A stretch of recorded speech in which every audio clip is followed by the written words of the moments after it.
Tenemos la suerte de que hay una persona muy especial, que nos está acompañando junto con su familia, que tiene un historial muy importante en nuestro movimiento. Acá Nicolás hace más de 30 años que es devoto. Abrieron junto con su familia un templo en Paraguay, fue presidente del templo de ISKCON en Argentina desde el año 92 al año 95. Es licenciado en Estudios Orientales de la Universidad de El Salvador y actualmente se encuentra en Barcelona, donde es un miembro activo del movimiento de ISKCON, del movimiento Hare Krishna ahí, predica y también ayuda en el intercambio interreligioso con la UNESCO. Así que es un honor para nosotros que esté acá y nos va a inspirar a todos en el servicio devocional. Así que él va a dar la clase ahora, su nombre es Dwarka Prabhu, así que les pido que le demos un fuerte aplauso.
Bienvenidos a todos. Gracias por haber venido. ¿Hay alguien que viene por primera vez? Sí. Bienvenidos especialmente. Usualmente los domingos se lee un texto, un verso del Bhagavad Gita, que es una de las escrituras más importantes de la tradición de la India, no solamente aceptado por nuestra tradición, por nuestra escuela, sino prácticamente por todas las ramas del hinduismo. Pero hoy la reunión tiene un carácter especial, que se refiere a aquellos que siguen la tradición Vaishnava, los devotos de Krishna. Vaishnava quiere decir perteneciente a Vishnu. Vishnu es otro nombre de Krishna, que quiere decir el omnipenetrante. Y Krishna es el supremo atractivo, es otra forma de referirse a Dios. Entonces, esta reunión está dedicada especialmente a aquellos que son Vaishnavas, devotos de Krishna. Por eso es que se ha llamado Dasa Anudasa. Dasa Anudasa quiere decir el sirviente del sirviente, y de eso es lo que vamos a hablar hoy. Por eso elegimos un texto particular de nuestra tradición, que se escribió en el siglo XVII, que se llama Chaitanya Charitamrita.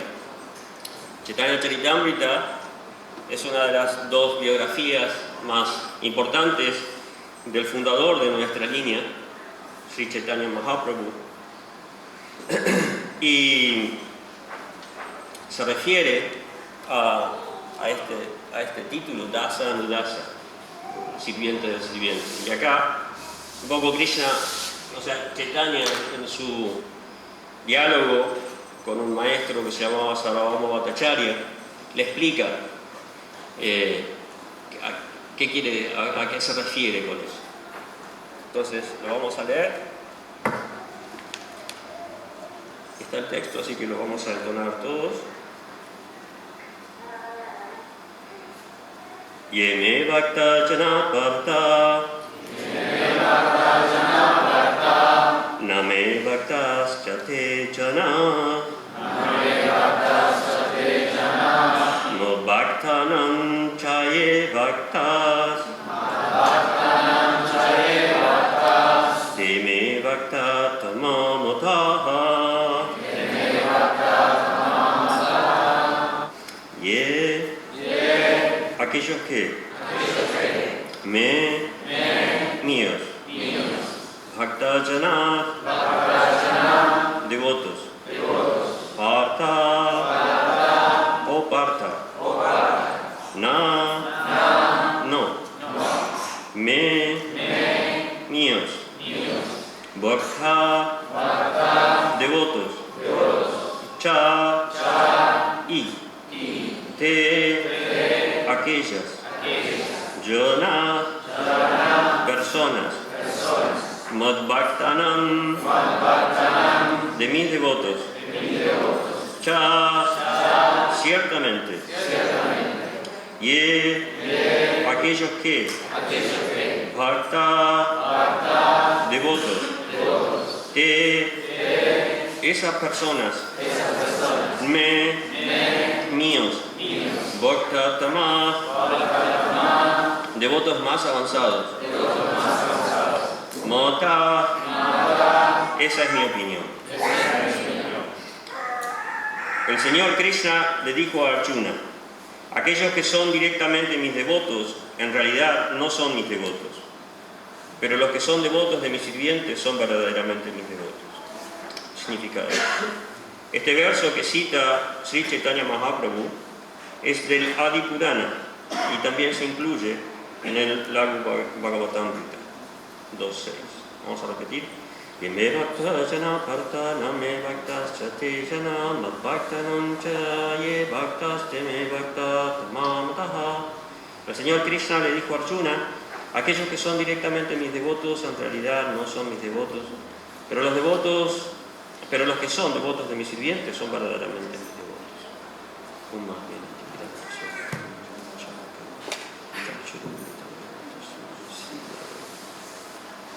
Entonces, si bien no estamos leyendo el Bhagavad Gita, es casi como sí. Porque Bhagavad Gita es un diálogo entre Krishna y Arjuna. Y esto que estamos leyendo precisamente es también un diálogo entre Krishna y Arjuna. No el mismo diálogo. Esto está en el Adi Purana. Nuestro sonidista. Así nos conocimos, era sonidista en un programa de radio que teníamos en Mundo. Hace mucho tiempo. Entonces, también estamos leyendo un diálogo entre Krishna y Arjuna, pero en otro contexto. Aquí Sri Chaitanya Mahaprabhu, que como dije era el fundador de nuestra línea, y que para nosotros también es una forma de Krishna,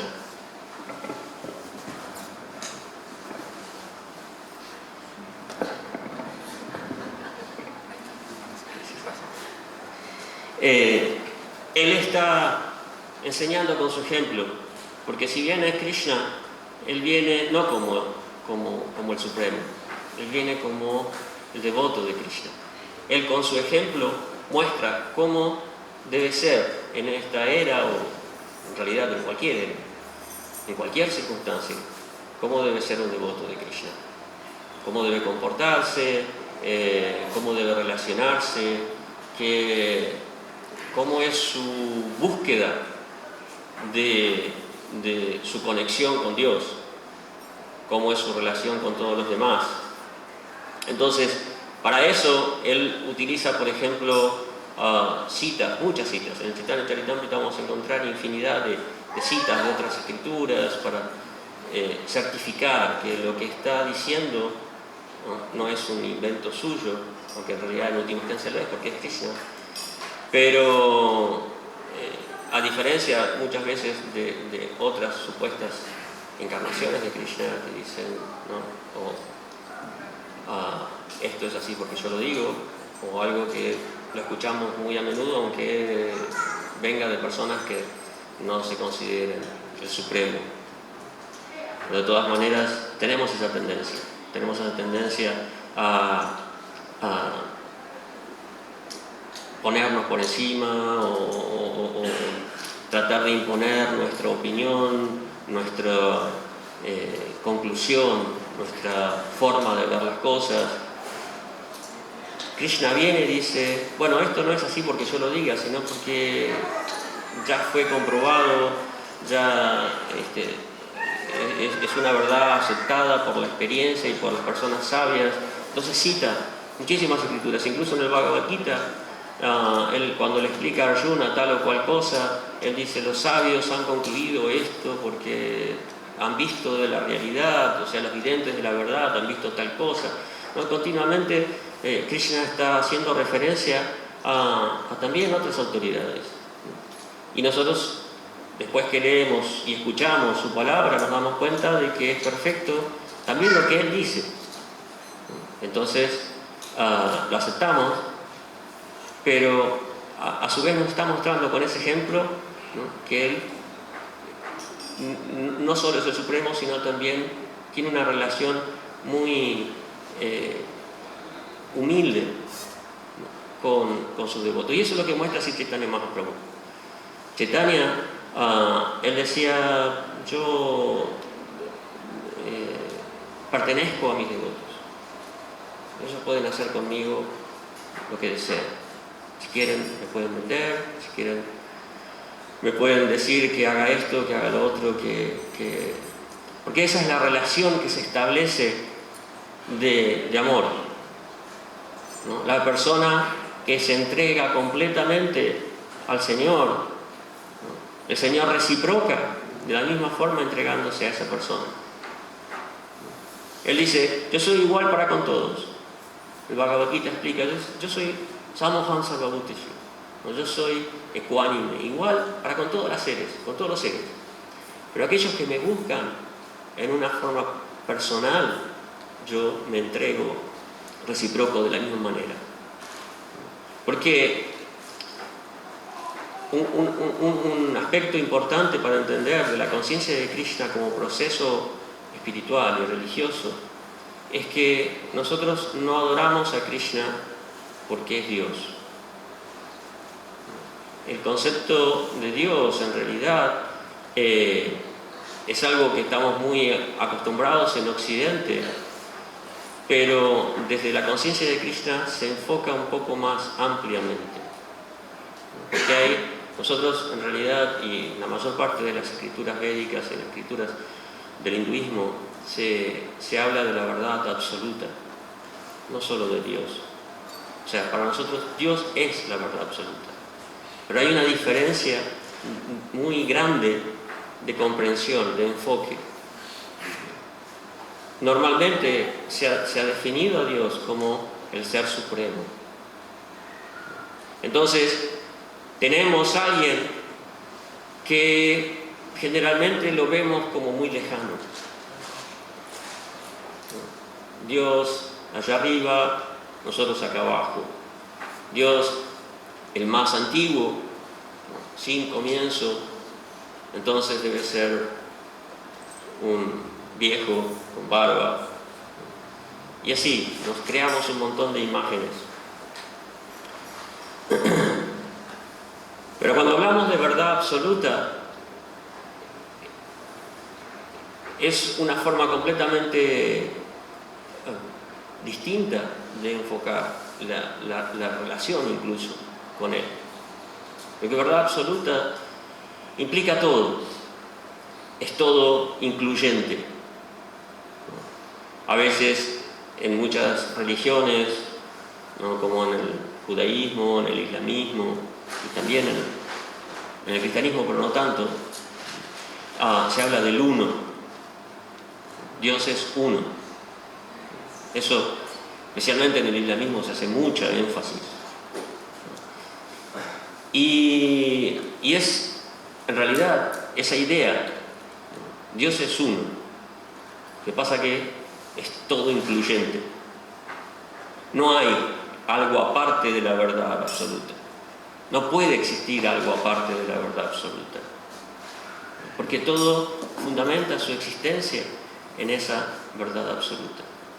Es el origen de todo y todo está conectado. Entonces, de una manera particular, todo es parte de esa verdad absoluta. Por eso, cuando Chaitanya Mahaprabhu explicó presentó su interpretación de las verdades que se dan en las escrituras védicas, del Vedanta, la conclusión de todas las afirmaciones que se hacían es que es uno y a la vez es diferente. Inconcebiblemente, porque para nosotros en nuestra realidad las cosas son o no son, no pueden ser iguales al mismo tiempo, ¿no? Eso es un principio de filosofía, que algo no puede ser y no ser, ¿no?, en el mismo espacio y al mismo tiempo. Pero eso está limitado a nuestra realidad. Dios está por encima de esa realidad. Y por eso Chaitanya Mahaprabhu le llamó Achintya Veda Vedatata a su filosofía. Achintya quiere decir la capacidad de Dios de hacer posible lo imposible, o mejor dicho, desde nuestro punto de vista, aquello que es inconcebible, Él lo hace concebible, o lo hace posible. Entonces, esa habilidad o esa omnipotencia de Dios de hacer que las cosas sean y no sean simultáneamente, ¿no? O sea, somos uno y a la vez somos diferentes. Esto en la tradición de la India ha generado mucha discusión, ¿no? Porque hay dos escuelas muy definidas, ¿no?, muy polarizadas. Una que dice todo es uno, el Advaita Vedanta, y otra que dice todo es diferente, ¿no?, la escuela de Madhva, por ejemplo. Chaitanya Mahaprabhu dijo ambas son correctas. Y es posible porque la verdad absoluta hace que eso sea posible. Entonces, a la vez que todos somos partes de una misma verdad absoluta, simultáneamente somos individuos, somos diferentes. Entonces, cuando Krishna dice aquel que se dice mi devoto, en realidad no es tan así. Está diciendo que tomemos conciencia de la relación que hay, ¿no?, de la verdad absoluta, ¿no? Si yo digo, solamente está Dios, ¿no? Solamente hay un Dios supremo y es lo único importante. Y nos olvidamos de todo lo demás. Entonces estamos bien teniendo una visión. Bueno, mi relación con esa persona va a ser muy limitada. Pero si yo establezco también, aprecio a su familia, aprecio a sus hijos, aprecio a sus padres, sus hermanos, su esposa, entonces nuestra relación va a ser mucho más amplia. Vamos a tener muchos más puntos de conexión. E incluso voy a aprender a conocer a esa persona a través de otras visiones de esa persona. Me voy a dar cuenta cómo esa persona se relaciona con sus hijos, cómo se relaciona con sus padres, no solamente cómo se relaciona conmigo, sino cómo se relaciona con todo su entorno. Su relación conmigo puede ser muy particular, pero si no sé cómo se relaciona con los demás, la voy a conocer a medias. Pero cuando veo cómo se relaciona con todos, entonces comprendo mucho mejor sus virtudes, sus defectos, en fin, cómo es. Como somos todos, con virtudes y defectos. Con Krishna es algo similar. Krishna no es simplemente el Ser Supremo.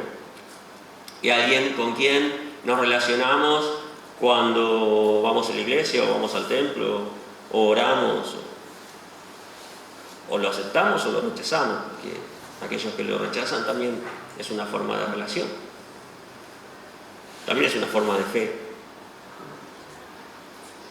Pero cuando comprendemos todo su entorno, entonces podemos apreciar mucho más cómo es Krishna, cómo es Dios, cómo se relaciona con un devoto de una forma, cómo se relaciona con otro devoto de otra forma, ¿no? Cómo tal o cual persona no solo se relaciona con Krishna, sino transmite a Krishna. Transmite en su forma de actuar, lo transmite en su comportamiento, lo transmite en su trabajo, por ejemplo, los artistas, cómo lo transmite cuando habla.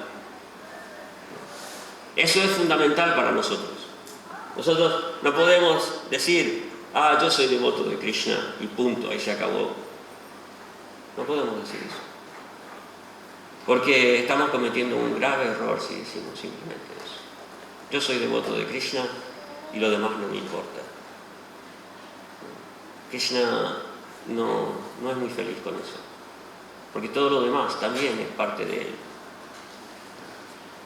Y especialmente aquellas personas que lo sirven, que lo sirven. Cuando digo sirven, en realidad es un concepto muy amplio. No se limita solamente a barrer un piso, no se limita a hacer una ceremonia. Krishna dice, todo lo que hagas, todo lo que comas, todo lo que ofrezcas o regales, todos los sacrificios, todo lo que te resulte difícil, todo hazlo como una ofrenda a mí. Entonces, para el devoto es un aprendizaje a incorporar a Krishna en cada aspecto de su vida. Es un aprendizaje que puede llevar mucho tiempo, pero ese es el objetivo. Cómo nosotros hacemos consciente nuestros actos en relación con Dios, con esa verdad absoluta. Por eso Prabhupada lo llamó el proceso de conciencia de Krishna. Porque la idea detrás de todo esto es que nosotros sepamos en todo momento de nuestra vida cuál es la conexión que tenemos con el Ser Supremo y cuál es la conexión de ese Ser Supremo con todo lo demás. Porque, como decía antes, no puede existir nada, ¿no? Chaitanya Mahaprabhu decía, si alguien piensa que hay algo que está separado de Krishna, está loco. No puede haber nada separado. El Prabhupada, en un significado del Bhagavad Gita, dice material significa separar en nuestra mente algo de Dios, algo de Cristo. Porque en realidad no existe la separación, nunca. No hay una posibilidad de desconectarnos, de aislarnos, porque nuestra esencia, nuestra existencia está basada en esa conexión, ¿no? Por eso a veces se dice que es la batería original, o el motor original, como le llamaba originalmente Aristóteles, después distintas. Nosotros conocemos el caso de Tomás de Aquino, porque era el teólogo del cristianismo, pero antes de Tomás estuvo Berroes y Maimónides, que también interpretaron esta misma afirmación para el judaísmo y para el islamismo.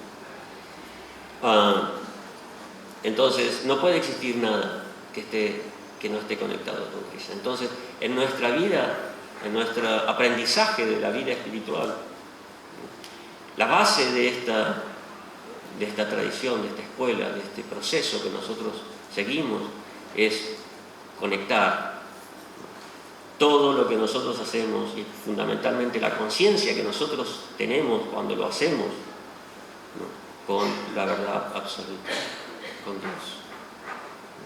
Y en nuestras relaciones también es fundamental estar consciente de eso, ¿no? Cómo las personas con las que yo estoy en contacto, con las que a veces me llevo bien, con las que a veces no me llevo bien, las cosas que me salen bien y las cosas que no me salen bien, las virtudes que he adquirido y los defectos, ¿no? Ir conectando todo eso, ¿no?, con ese proceso de aprendizaje a relacionarme, o sea, aprendizaje a cómo relacionarme con Dios. Por eso es fundamental este sentido, ¿no?, de Krishna dice: aquel que se dice mi devoto no es mi devoto del todo, pero el que se dice el devoto de mi devoto. ¿Por qué? Porque nosotros aprendemos a través de los devotos. No podemos aprender independientemente, así como no podemos existir independientemente. No podemos aprender, ser autodidactas. Había un filósofo musulmán que escribió un libro que se llama El filósofo autodidacta, que es la historia de una persona que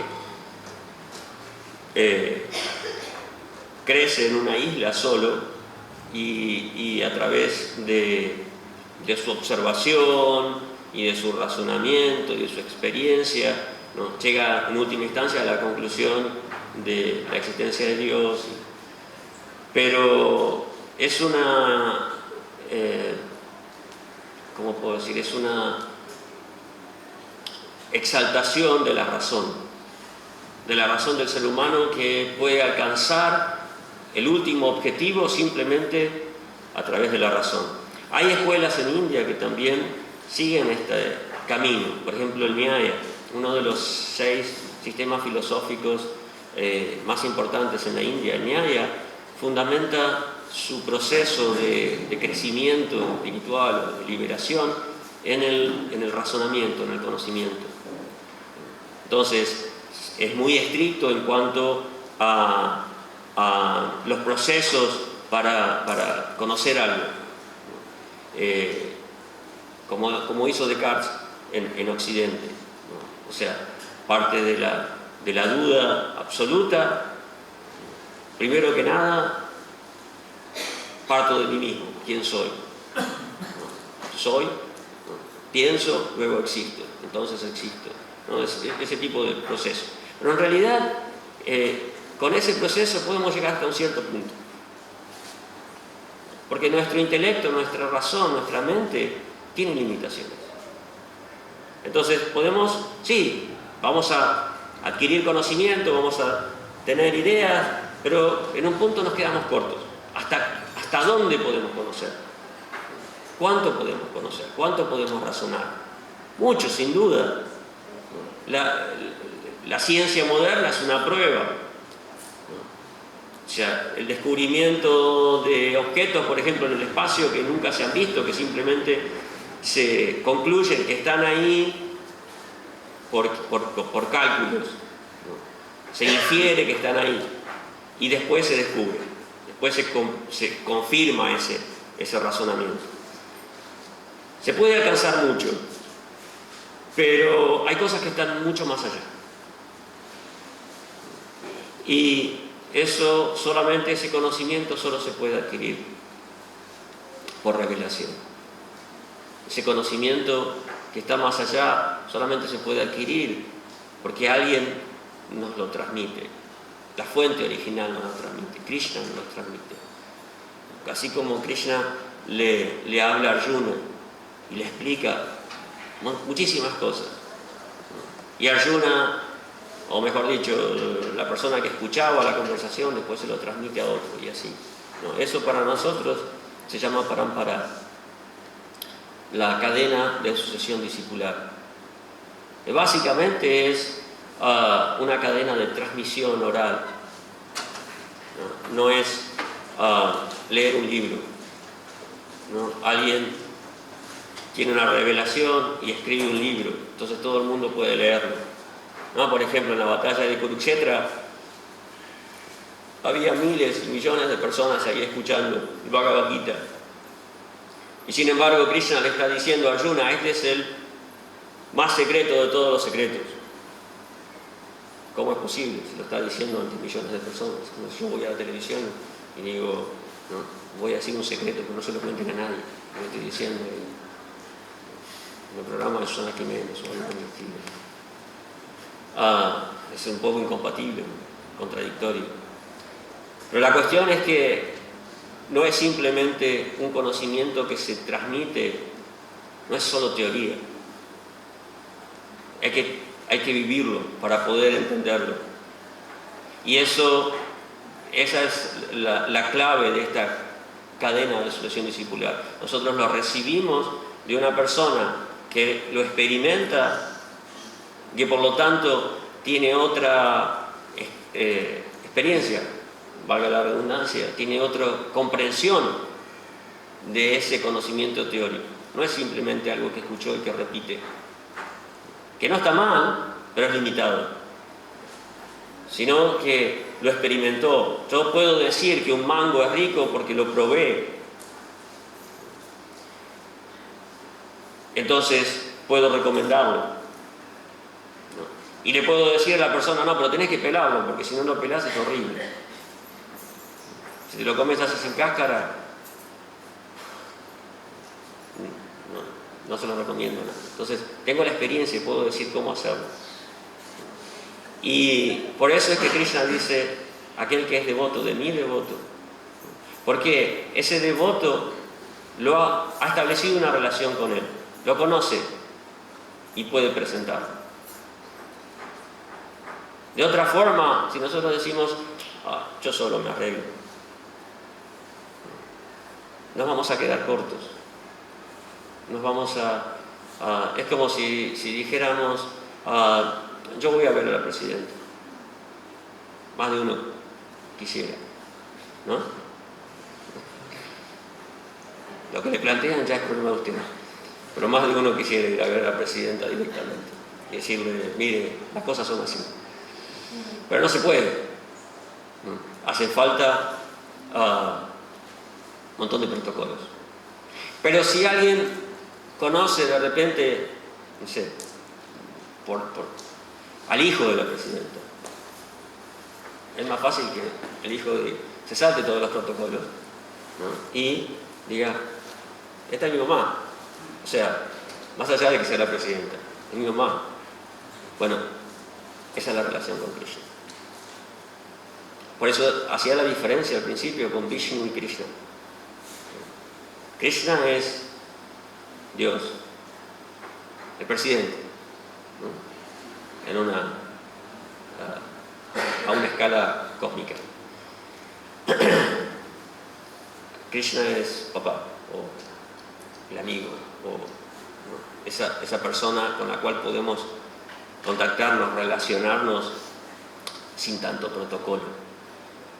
La relación con Krishna puede ser muy íntima, puede ser muy, muy personal, pero solamente cuando esa relación se nos es facilitada por una persona que ya tiene esa relación.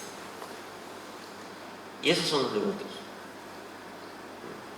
Personas que están tratando de establecer esa relación.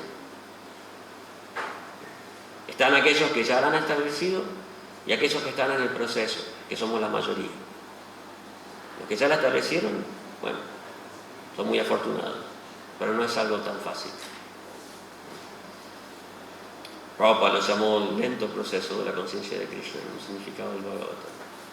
No es de la noche a la mañana. Puede llevar mucho tiempo. Pero no hay nada mejor. Por eso es que nosotros, por ejemplo, adoramos las murtis, deidades de Gaur Nitai. Porque de otra forma el concepto de Dios o de la verdad absoluta se vuelve muy abstracto, muy difícil ser conscientes de esa relación.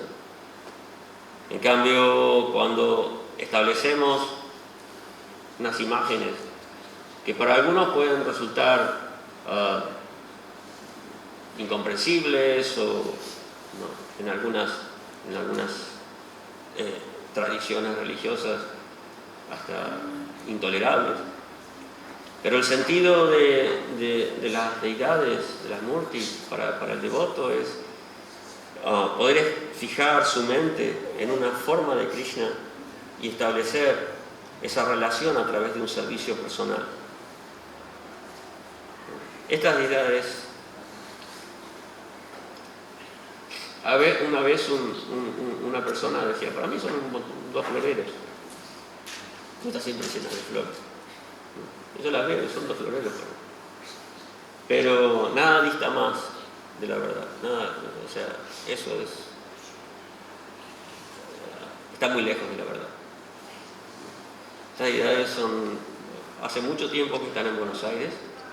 En una época tuvieron que irse a Brasil, o volvieron, y son muy especiales en cuanto a cómo reciprocan, cómo intercambian con la gente, con los devotos.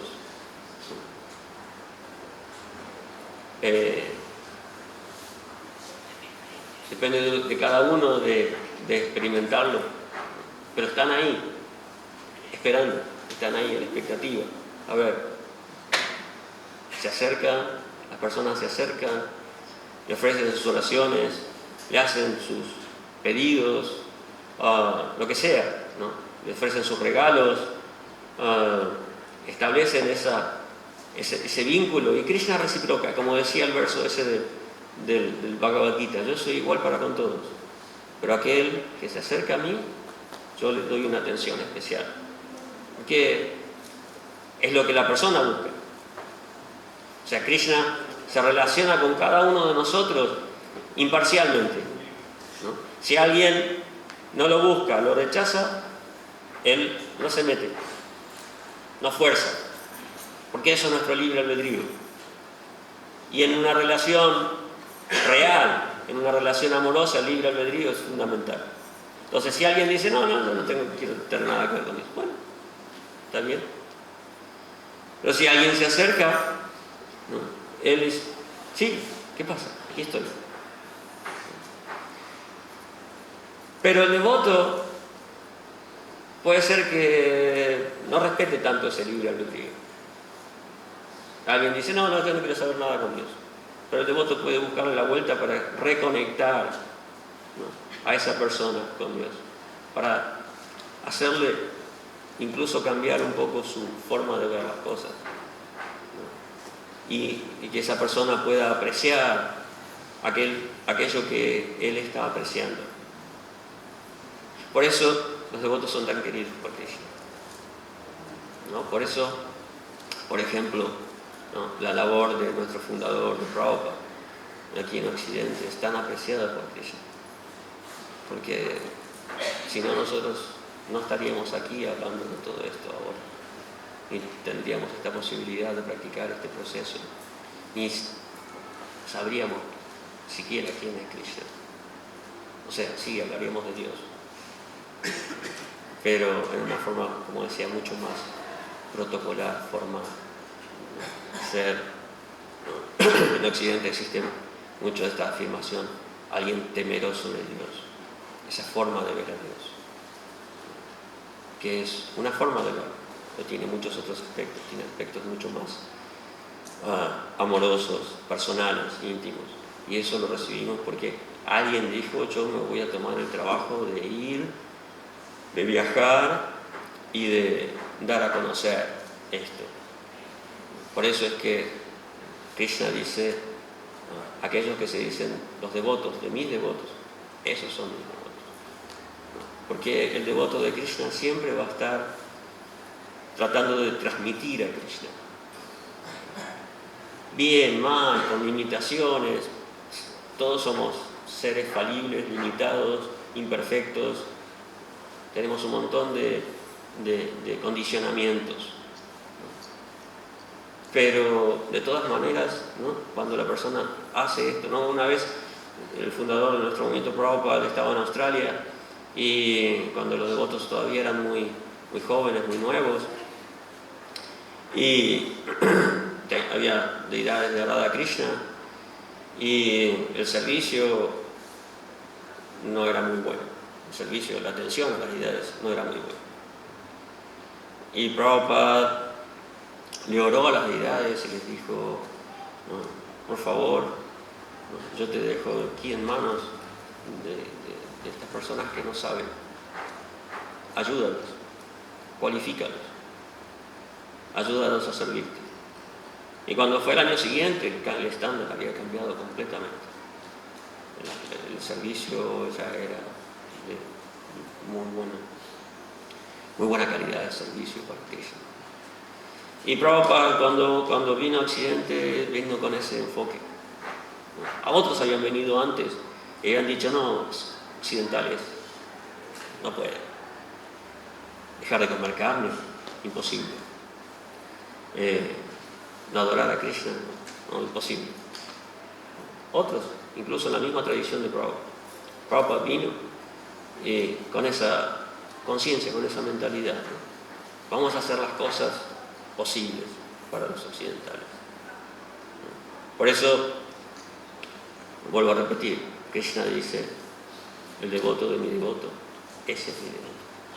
Porque ve el esfuerzo, ve las dificultades que el devoto toma para poder transmitir la conciencia de Krishna. Y Buenos Aires siempre ha sido un lugar muy fértil, con gente muy receptiva con respecto a la conciencia de Krishna, con personas con una actitud de servicio tremenda, enorme, y también con mucha apreciación por el conocimiento, muy inquisitivo. Entonces, siempre la conciencia de Krishna aquí ha sido exitosa en un sentido, más allá de idas y vueltas, vaivenes, propios muchas veces de los momentos sociales que nos tocaba vivir. Pero siempre ha sido así, ¿no? O sea, yo vengo aquí, los veo a todos y me resulta, hace 8 años que no vengo a Argentina, y me resulta muy natural, porque los porteños, los argentinos en particular, tienen una disposición natural a hacer las cosas, ¿no? ¿Qué hace falta? Es espontáneo. Y eso es importantísimo, más allá de que tenemos unos cuantos defectos, ¿no? Pero ¿para qué vamos a hablar de eso? Ya todos los conocemos. Veamos la parte positiva y todo lo que se puede hacer, todo lo que podemos hacer por nosotros mismos y por la conciencia de Krishna. Y volvernos así, ¿no?, queridos al punto de que Krishna diga, el que es devoto de este también es mi devoto. Ese es el sentido un poco de esta fiesta. que valoremos a los Vaishnavas, a los devotos, y nos valoremos a nosotros mismos también como devotos. Como decía, con todos nuestros condicionamientos, a través de los años han pasado muchísima gente por el templo, hay muchos devotos por todas partes, en Buenos Aires, en Argentina,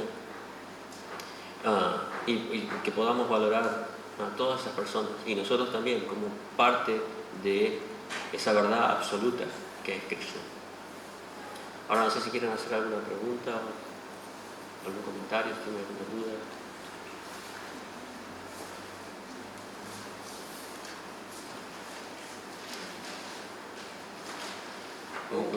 Sí. ¿Qué texto es el capítulo de texto?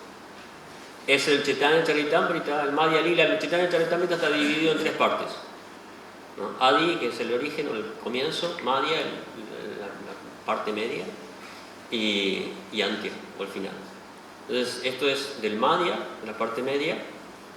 Es cuando Chaitanya Mahaprabhu estaba en Jagannath Puri y estaba en un diálogo con Sarvabhauma Bhattacharya. Sarvabhauma Bhattacharya era un gran académico que vivía en Jagannath Puri y era muy amigo del rey Prataparudra, que era no sé si uno de los últimos reyes importantes, poderosos del reino de Orissa. Ganapatya se llamaba su dinastía. Y este rey Prataparudra era un devoto muy ferviente, y quería conocer a Chaitanya Mahaprabhu. Pero Chaitanya Mahaprabhu decía: yo soy un sannyasi, un renunciante, una persona que no puede estar en contacto ni con personas mundanas, ni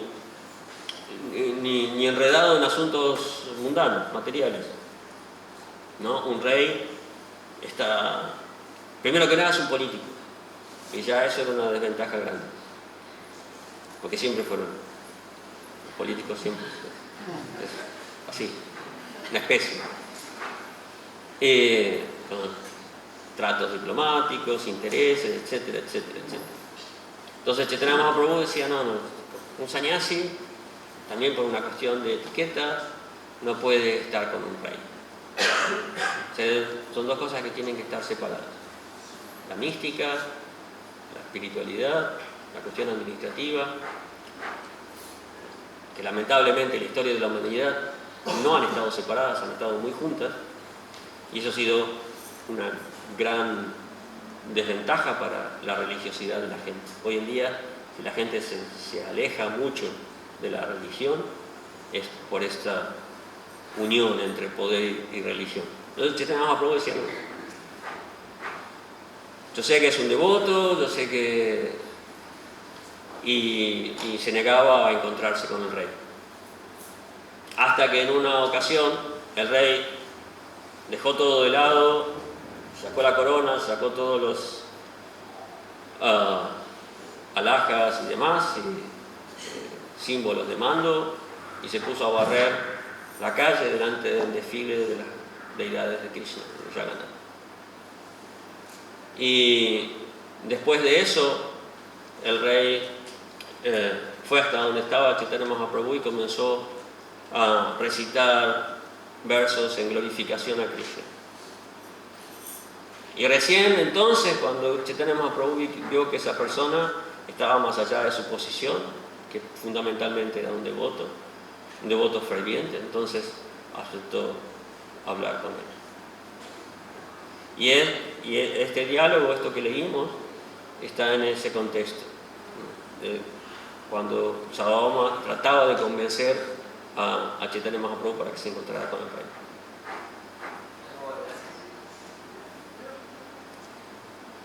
¿Quieres? No sé cómo es Mahar, cómo estamos con el programa. Sí. ¿Alguna otra duda? Sí. ¿Alguien que llamó?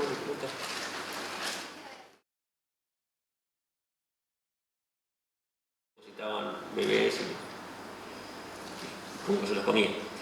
O sea, es algo comprobado arqueológicamente, que existía eso.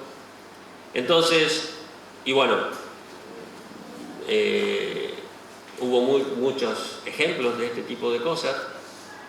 Entonces, en la tradición judío-cristiana y luego islámica, se desarrolló una adversión a las imágenes, especialmente en el Islam.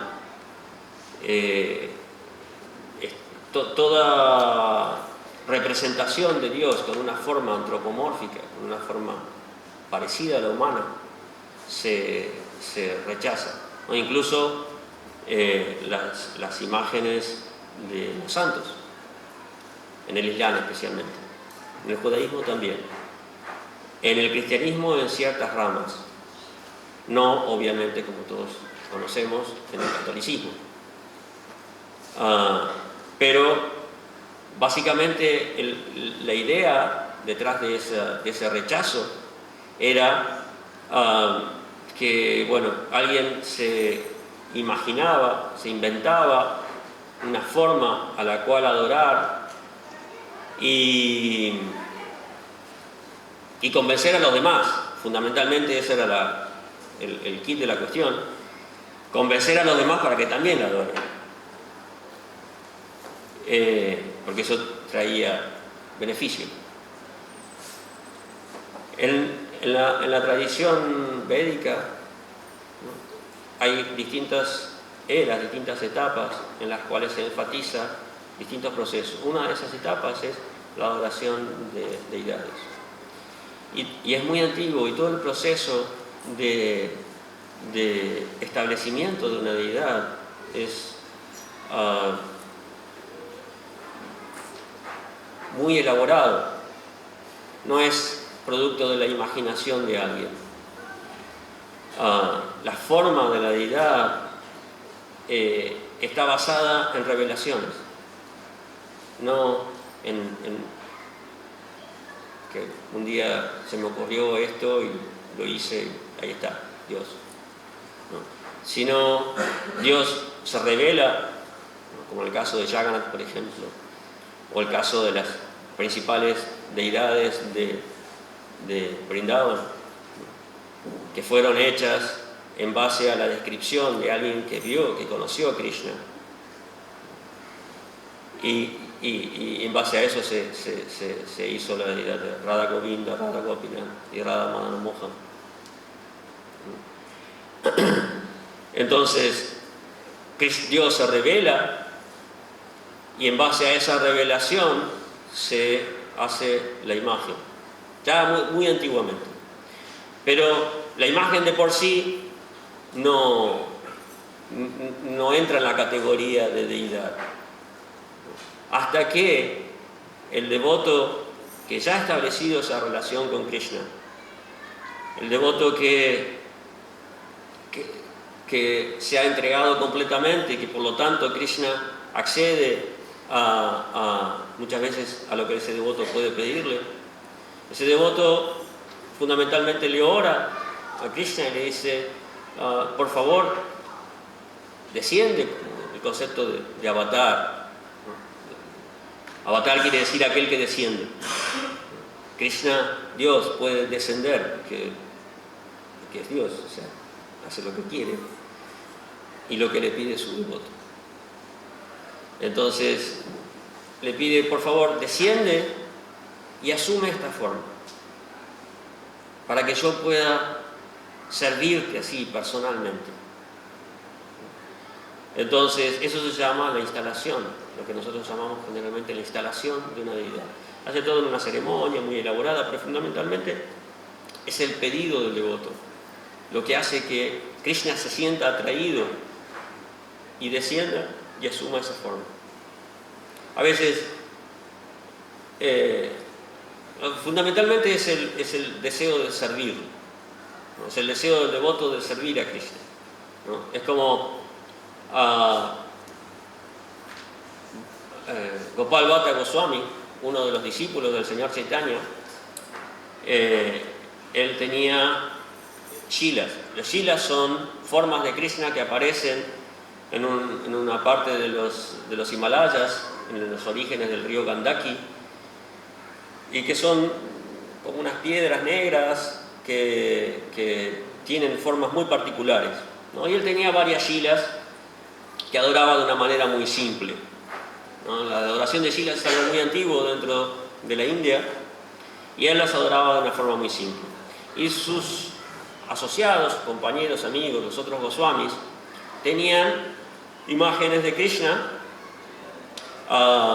de cuerpo entero, ¿no? Y por lo tanto podían servirlos de una forma más personal, así como tenemos aquí nuestras deidades, les ponen vestidos, ponen coronas, les ponen flores, ¿no? Entonces Gopal Bhatta Goswami veía eso y decía, yo no puedo hacer eso. Por la forma de las shilas, ¿no? Él se veía limitado a eso. Entonces eso fue incrementando hasta que en un punto él ya sentía mucho esa necesidad, muy fuerte esa necesidad. Y al otro día se fue a dormir así prácticamente llorando, ¿no? Porque no podía prestar ese servicio a su deidad. Y al otro día, cuando se despierta y va a ver las shilas, la más grande se había partido y se había abierto y había adoptado la forma de Radharaman. Radharaman es una de las deidades más antiguas y más apreciadas en Vrindavan. Entonces, hay muchas historias de imágenes automanifiestos, se llaman, de deidades automanifiestos. Y eso es porque Krishna accede al deseo del devoto de adorarlo. Eso no tiene nada que ver con la idolatría. No es producto de nuestra invención, de nuestra imaginación. Es el Señor que está ahí. Y como decía antes, está ahí a la expectativa. A ver cómo queremos relacionarnos con Él. Y Él reciproca de acuerdo a esa actitud.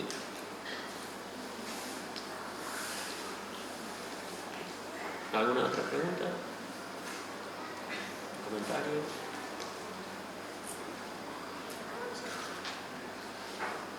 Entonces, vamos a dejar aquí, vamos a seguir con el programa, el Kirtan. Hare Krishna.